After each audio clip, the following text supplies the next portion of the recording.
महाराष्ट्र में महायुति की सत्ता का तख्त क्या अब हिलने वाला है? क्या वाकई भारतीय जनता पार्टी और शिवसेना एकनाथ शिंदे गुट के बीच दूरियां ज्यादा बढ़ती हुई नजर आ रही हैं? क्योंकि लगातार भारतीय जनता पार्टी और शिवसेना एकनाथ शिंदे गुट के नेताओं की एक दूसरे के खिलाफ बयानबाजी लगातार जारी है। बता दें आपको कि पिछले दिनों जिस तरीके से शिवसेना के तमाम मंत्रियों ने मुख्यमंत्री देवेंद्र फडणवीस की कैबिनेट मीटिंग में जाने के फैसले से अपने पैर पीछे खींचे, तो दूसरी ओर बीजेपी के विधायकों ने शिवसेना पर खरीद फरोख्त तक के आरोप लगा दिए।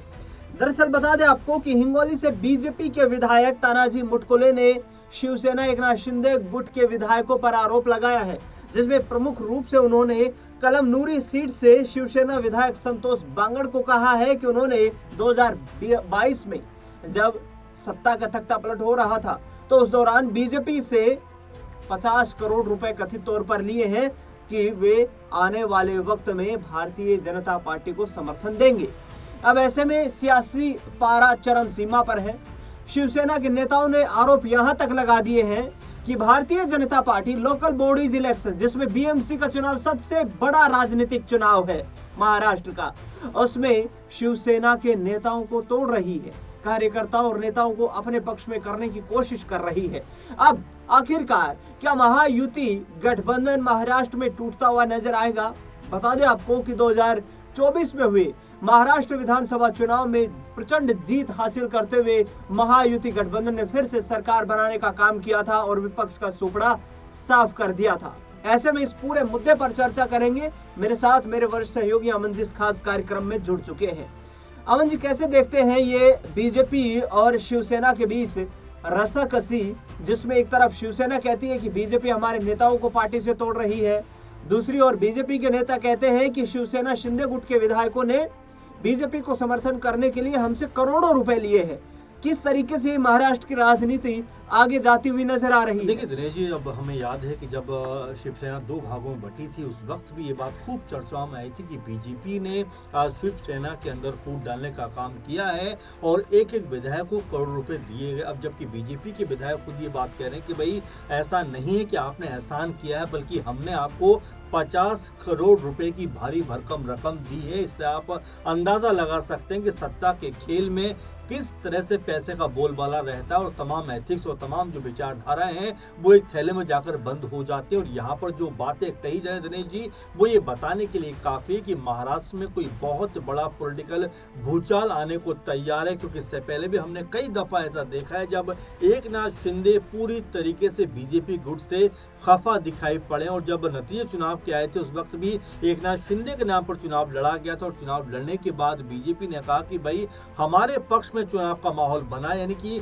हम 130-32 सीटें जीते, इसका मतलब मुख्यमंत्री हमारा होगा। और यहाँ तक कहा गया कि आप रहिए या मत रहिए, इससे हमें कोई फर्क नहीं पड़ेगा।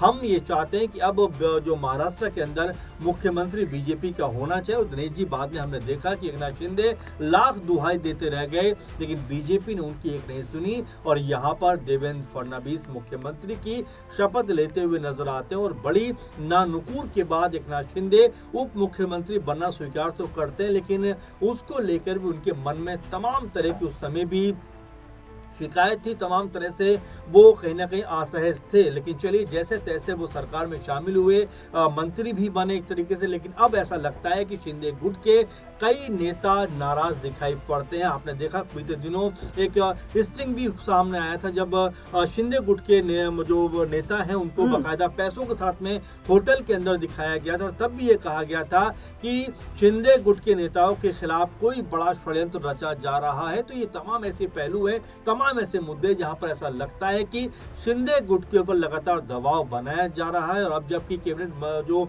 मीटिंग होती है वहां पर शिंदे गुट के जो मंत्री हैं वो नहीं पहुंचते, तो आप ये मानकर चलिए अंदर खाने में कोई बड़ी आग कहीं ना कहीं सुलगती हुई दिखाई पड़ रही है। क्योंकि हम इसको इससे भी जोड़ सकते हैं कि जब उद्धव ठाकरे की मीटिंग फडणवीस के साथ में होती है बाकायदा बंद रूम में, तो तब भी ये बात कही जाती है कि क्या यहाँ से अब शिंदे के रास्ते जो है बीजेपी के लिए बंद होते हुए दिखाई पड़ रहे हैं। बिल्कुल, शिंदे के लिए मुश्किलें हैं और इस बात का जिक्र संजय राउत जो शिवसेना उद्धव बाला साहब ठाकरे गुट के प्रवक्ता है, राज्यसभा सांसद भी हैं, उन्होंने भी ये बात कही है कि शिंदे गुट के लिए मुश्किलें हैं, क्योंकि शिंदे के खिलाफ कई गंभीर भ्रष्टाचार के केस हैं।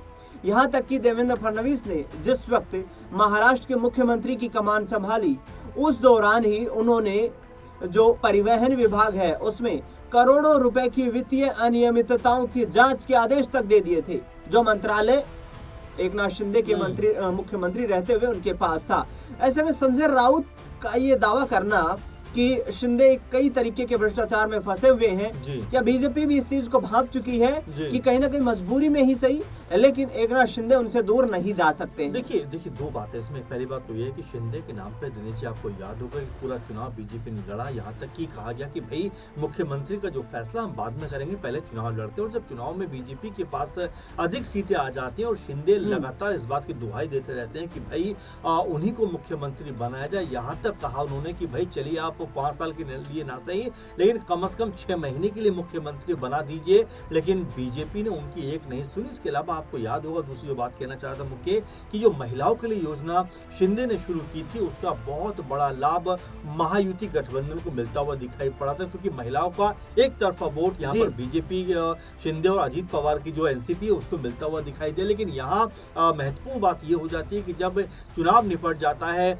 नतीजे सामने आ जाते हैं और जब मुख्यमंत्री लगभग मानकर चला जा रहा था कि भाई एकनाथ शिंदे एक बार फिर बनने वाले हैं, तब बीजेपी की जो हाई लेवल की मीटिंग होती है, बीजेपी का जो आला कमान है वो इसमें एक्टिव होता है और ये कहते हुए नजर आते हैं कि भाई अब मुख्यमंत्री हमारा ही बनेगा। यानी कि इससे पहले की जो सरकार थी उसमें जो उप मुख्यमंत्री था वो मुख्यमंत्री बन जाते हैं और जो मुख्यमंत्री था उसको उप मुख्यमंत्री बना दिया जाता है। तो यही राजनीति का रंग और ढंग आज की डेट में हो गया कि सत्ता को पाने के लिए, सत्ता को हासिल करने के लिए किसी भी लेवल पर आज की जो पॉलिटिकल पार्टियां हैं वो जाती हुई दिखाई पड़ सकती है। आखिरी सवाल लूंगा मैं आपको। 288 विधानसभा सीटें हैं महाराष्ट्र में, और जहां पर भारतीय जनता पार्टी के पास लगभग 135 सीटों का जन समर्थन प्राप्त है।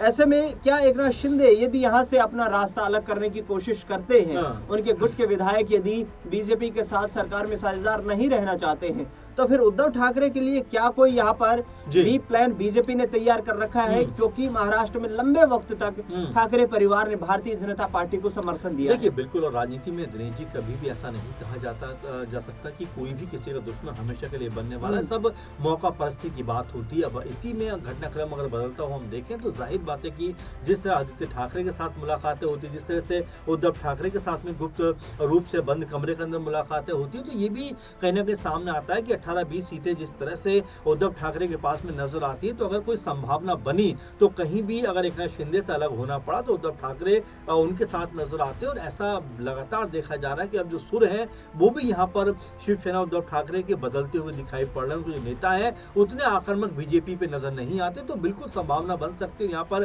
शिंदे गुट के नेताओं को जिस तरह टारगेट किया जा रहा है, जिस तरह से बयानबाजी हो रही है और जिस तरह से एक के बाद एक मामले सामने आ रहे हैं, उससे ये मानकर चला जा सकता है कि भाई आने वाले दिनों में महाराष्ट्र के अंदर कोई बड़ा सियासी भूचाल मचने को तैयार। यहाँ पर शिंदे गुट की स्थिति क्या रही, क्योंकि यहाँ से अगर देखा जाए तो बीजेपी से अलग होकर क्या खुद को वो मजबूत रख पाएंगे, पहला सवाल। दूसरा सवाल ये कि शिवसेना जो ओरिजिनल अपने आप को कहते हैं उद्धव ठाकरे, उनके आने के बाद बीजेपी क्या फिर से शिंदे को भी मौका दे? क्योंकि अगर शिंदे बीजेपी से बाहर होते हैं तो अकेले दम पर चुनाव में अगर वो जाते हैं तो वो मजबूती उनके पास नहीं रहेगी। ठीक है, हम अगर बिहार की बात करें जहां पर चिराग पासवान अकेले दम पर चुनाव में 2020 में गए, एकमात्र सीट जीतते हुए नजर आए और वो जो विधायक थे उनके वो भी जेडीयू में जाकर उसमें शामिल हो गए। 2025 में आप अगर देखें तो 19 सीटें जीतकर चिराग पासवान ने साबित कर दिया कि कोई भी बड़ी पार्टी उनके साथ रहेगी तो वो नंबर अपने बढ़ा सकते हैं। और यही हाल शिंदे का भी दिखाई पड़ता है कि अगले दम पे अगर वो जाएंगे तो कोई बहुत बड़ी सफलता अर्जित करें,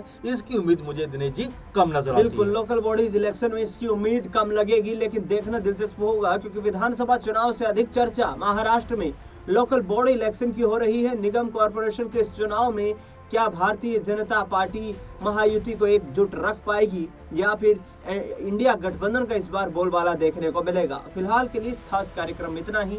अपनी राय प्रतिक्रिया हमें कमेंट बॉक्स में जरूर बताएं।